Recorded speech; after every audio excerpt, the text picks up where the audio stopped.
Hi folks, Chris Anderson from Mount Comfort RV. Today we're going to look at a North Trail. This is a 2017 North Trail 22-footer. They call this the 22 RBK. Lots to talk about with North Trail. Let's start with construction. Most lightweight trailer manufacturers, they skimp in places they don't want to talk about. You want to do something funny, go through a brochure or even the website, pick a lightweight trailer. I'll let you fill in the blank. I'm not going to pick on anybody directly. Look for the parts where they talk about construction. Good luck. They don't talk about construction. They don't talk about construction because they don't want to talk about construction. They want to talk about the features it has. It has this, it has this, it has this, and that's obviously part of what we do here. But we try very hard to show you why we at Mount Comfort RV pick the brands that we do. We believe in them. We believe they're better brands than what's out there. I'm not usually the cheapest RV on the planet. I'm price competitive with anybody, but I'm not usually the cheapest because my brands will run a little bit more, but we believe your customers will pay just a little bit more if there's a lot more quality there. So if that's you, keep watching. If not, you might be on the wrong website. I don't know. But anyway, full 2-inch thick sidewall on a lightweight trailer. You can always tell that. We'll talk about when we go inside, but these door frames are about 2 1/4 inches thick, and how close is the wall to matching that thickness? Is the wall that thick, or do they use a little piece of trim, big thick piece of wood trim right on the inside there to hide the fact that their wall is not that thick? So something to look at, and it's a real easy trick.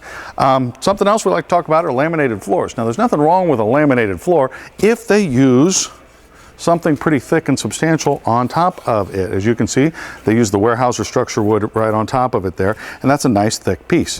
What a lot of floor companies are using are Luan, which is the other side of this. Okay, they're using layers of Luan as the floor. They glue 2 layers together and say, it'll get through the warranty period.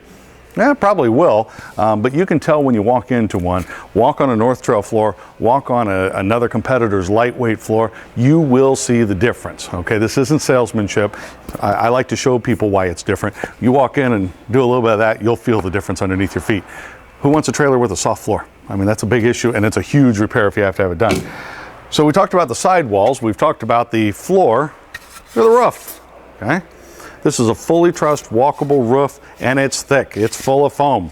Now keep in mind, this is that same type of foam that a styrofoam coffee cup is made out of. And if I'm holding an eighth of an inch of it in my hand, I can hold a boiling cup of coffee without burning myself. So how much does that much give you? It's quite a bit of insulation. A little bit of this goes a long way. This is a much thicker roof than what you will see in the marketplace. And again, all the North Trail products are fully walkable roofs. RV maintenance on the roof is required by any RV at any price point. You want to be able to get up there and do it instead of standing on it from the side or from a ladder from the side and trying to reach over. Not a good combination. So that's a little bit about their construction. Now let's talk about this one in particular. Got a light in here. Looky there. We've got a huge pass-through storage. Okay. Good spot to keep my props. We have controls right here for the power jacks. This does have power stabilizers all the way around it. All right, we have a magnet that holds this door up instead of the little plastic beak that inevitably gets broken off. And they're slam doors. So there's that. All North Trails are enclosed on the bottom side. So the underbelly is enclosed. That helps keep critters out. But more importantly than not, they blow a little bit of heat in there whenever your furnace is running. There's heat blowing in there on your tanks and on your water lines. So if it dips a little below freezing, you're not sweating. You're going to be not worried about freezing up lines and that type of thing. We have a power awning. So that makes life easy. When you hear that storm coming in the middle of the night, you don't have to run outside and close your awning like you do with a manual awning. You can simply press a button and it goes in. Outdoor speakers to annoy your neighbors with. A stove that vents all the way through the sidewall and vents to the outside. The water heater is gas and electric, not just gas. They all have gas water heaters on, but that's gas and electric. When you're plugged in at a campground, you might as well use their electricity to heat your water instead of using your propane. So nice feature there. That is a 6-gallon. Aluminum wheels.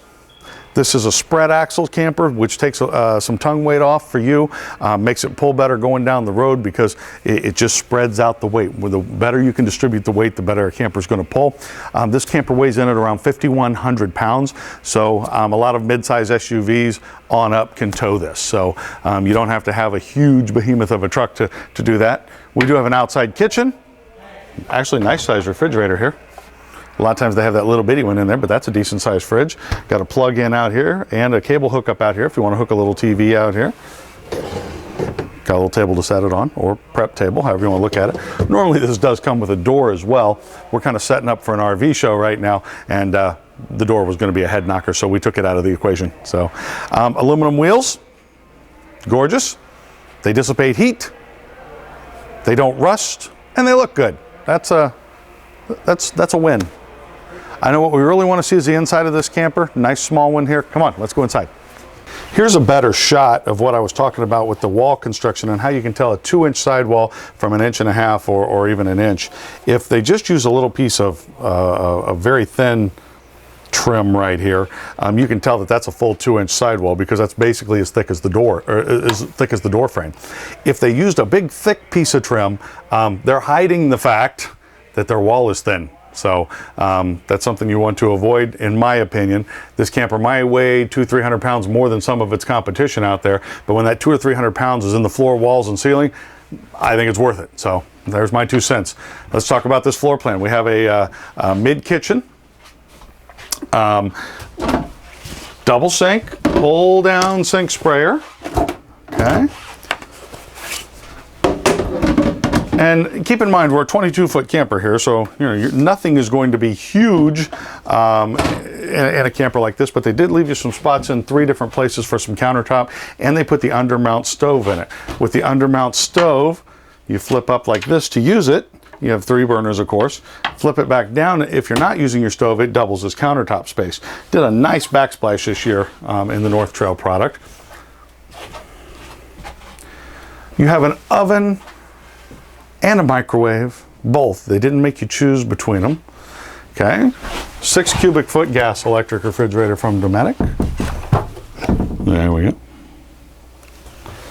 One nice part, whenever you have a rear bathroom travel trailer, it's usually a pretty nice bathroom. I'm going to get out of the way, let our camera get in there, and I'll do the talking from off camera here. Nice neo-angle corner shower. We have a medicine cabinet above the sink and storage below the sink. Over here to our right, this is always something people are asking for, is where do I put my towels? How about in the linen closet? That'd be a pretty good spot. We have a drawer down below. And then I'm going to have our camera do 180 degrees here. Look at this storage. There's actually hanging storage for short items there, or it's just stack whatever you want to stack in there. Sorry, it's a little dark. Okay. Head back this way. Wraparound U-shaped dinette. This does make into a bed. This camper will sleep 4 people. It's primarily what we call a mom and pop coach. This is made for a nice couple looking to get away and not wanting to pull a behemoth down the road. If I'm going to have us pan back this way, I'll shut that door so you can kind of get a good shot of where the TV would go. You could put a good sized television in here. 36 would fit easily, a 40 might fit. Down below we have AM, FM, CD, DVD, and we have more storage above. There's cabinets, a whole bank of cabinets above our dinette here as well. I think it's important when you're dealing with these small campers to talk about the storage a little bit, because it's something you're going to run out of in certain campers. Okay. There's a stove that comes with it, a grill that comes with this camper. So it's in here, and this is good storage underneath the bed. We have nice bright night lights or reading lights, and then we have a hanging closet on either side. Little cubby holes down below. And there's outlets on both sides of the bed, so if you have a CPAP machine or anything like that, you've got not only a great place to set it, but you can even plug it in. How novel of an idea is that? Ducted heating, ducted air conditioning, crowned roof on this camper. It's a well-built lightweight. If you're looking for a well-built lightweight, 5,100 pounds, this may be the camper for you. My name is Chris Anderson. Please don't forget to ask for me. Thanks for watching.